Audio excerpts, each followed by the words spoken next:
The drama just keeps mounting at the Australian Open as in the middle of Day 5 action, a somewhat surprising announcement was made that affects the Grand Slam. The Australian state of Victoria will enter lockdown for a third time due to an outbreak of the UK strand of the coronavirus. The tournament statement reads, Tennis Australia continues to work with the government to ensure the health and safety of everyone. The Victorian government has announced a 5-day lockdown commencing on 11:59 p.m. on Friday. Australian Open sessions today and tonight will continue as planned with COVID-safe protocols in place. We are notifying ticket holders, players, and staff that there will be no fans on site at the Australian Open for 5 days, commencing from Saturday, February 13th.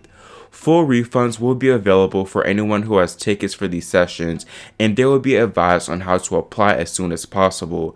The Australian Open broadcast-only contingency plan will commence from Saturday, February 13th until restrictions are lifted. Play will continue uninterrupted on the broadcast, albeit without spectators on site. We will provide further updates on the new conditions as soon as possible. In his own statement, Victorian Premier Daniel Andrews revealed that the recent outbreak was rooted at the Holiday Inn at the Melbourne airport, consisting of 13 cases of the highly infectious UK strand of the virus.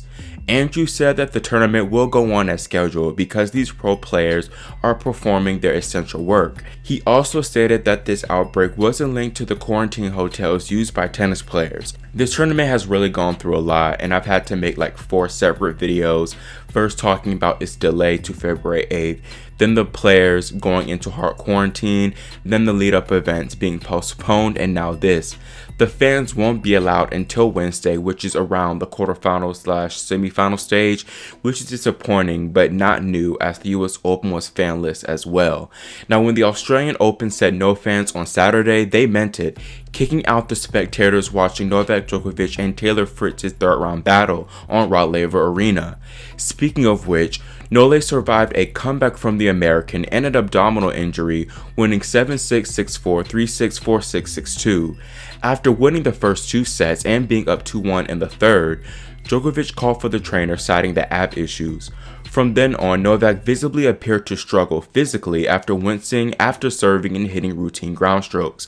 Fritz took full advantage, taking the third and fourth sets as Novak hobbled on. In the fifth set, apparently, everything seemed to be much better for the Serbian as he was no longer slapping the forehand and used more co-rotation and stability. He also went after his serve more and truly played as if nothing ever happened.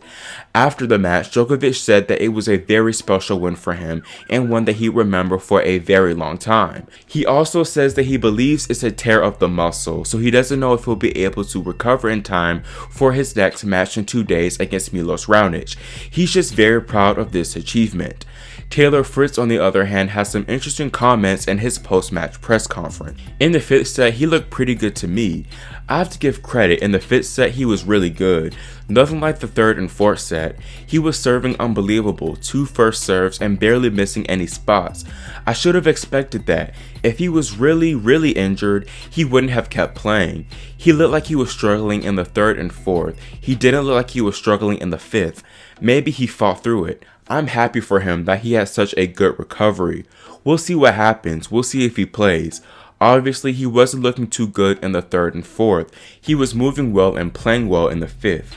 I don't know what to say. We'll see if he plays. If he plays how he did in the fifth, he'll beat pretty much anyone. So Fritz was kind of insinuating that Novak was over-exaggerating the extent of his injury because ultimately he played well when he needed to, and this isn't the first time that Djokovic has been accused of injury exaggeration, as he was called out last year for his questionable medical timeouts in the Australian Open final against Thiem and then also at the Western and Southern Open. I don't know what the matter is for sure.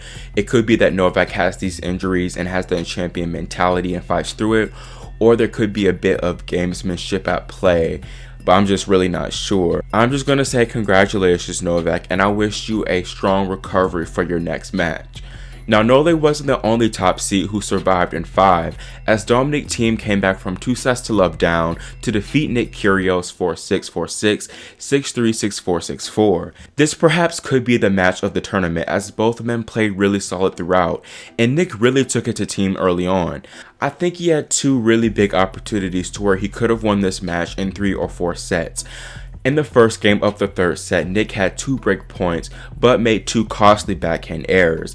Then in the fourth set at 4-all, his advantage, he just did too much, trying a between the legs pickup volley.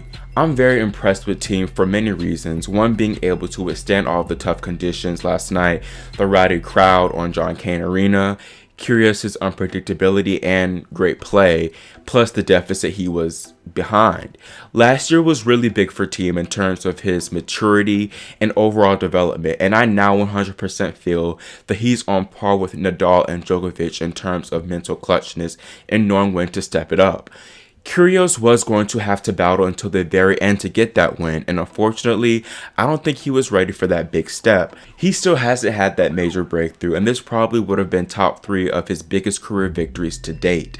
I think his maturity is getting better, but he still has some work to do, and this could be the reason why he only wants to play on those slightly smaller courts at the Australian Open like John Cain, and he's kind of afraid, I think, of playing on Rod Laver Arena because that's where the expectations and that's where the pressure rise, and I don't think he's ready for that yet.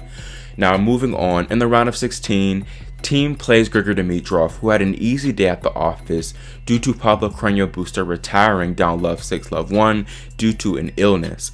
In other men's results, Raonic of course is through, beating Wawrinka conqueror Fucsovic in 4 sets. Dusan Lajovic and Alexander Zverev also won their matches and will score off in the 4th round. In the battle of the young Canadians, Felix Auger-Aliassime toppled Denis Shapovalov for the first time and in straight sets. Aliassime will actually now face qualifier Aslan Karatsev, who's been ripping through the field in Melbourne, not dropping a single set. The Russian just took out 8 seed Diego Schwartzman 3-3-3, so Felix might have a significant challenge on his hands. Now, moving over to the women's side, Serena Williams had quite the shock herself, overcoming Anastasia Potapova 7-6, 6-2. The scoreline might look somewhat comprehensive, but it wasn't. Serena came out very flat while Potapova was fearless and she swung for the fences. She actually served for the match at 5-3 and had 2 set points, but she double faulted 5 times in that game alone and eventually handed Serena the break. I thought for sure that we have another wrong situation, but Serena was really lucky that Potapova, being only 19, having that little experience at these big stages, was not smart enough to just get the second serve in, because if she just hit a second serve as the first serve, Serena would have missed the return because she played very poorly, to say the least. In that first set alone, she had 25 unforced errors to just 12 winners, which was more unforced errors than she had in the first 2 matches combined. She cleaned up her game a little bit in that second set, but it still wasn't great to me. I'm not too concerned about this performance because I do think that Serena needs a wake-up call, especially before this big match against Aryna Sabalenka. Sabalenka is actually the oddsmaker's favorite to win this match, and it's kind of similar to in 2017 where Konta was a bit of a favorite to beat Serena in the Australian Open quarters, but Serena came out and did what she had to do, elevated her game, and beat Konta in straight sets. I'm thinking that the same thing or something similar will happen here. Even if it's not in straight sets, Serena will come through. However, she really does need to raise that level of play, and I'm hoping that she's not bamboozled, led astray by that straight set victory, because it should have been maybe a 3-set victory. It really should have been a straight set victory, but the way she was playing and the way she was facing those set points, Potapova really let her back in the match.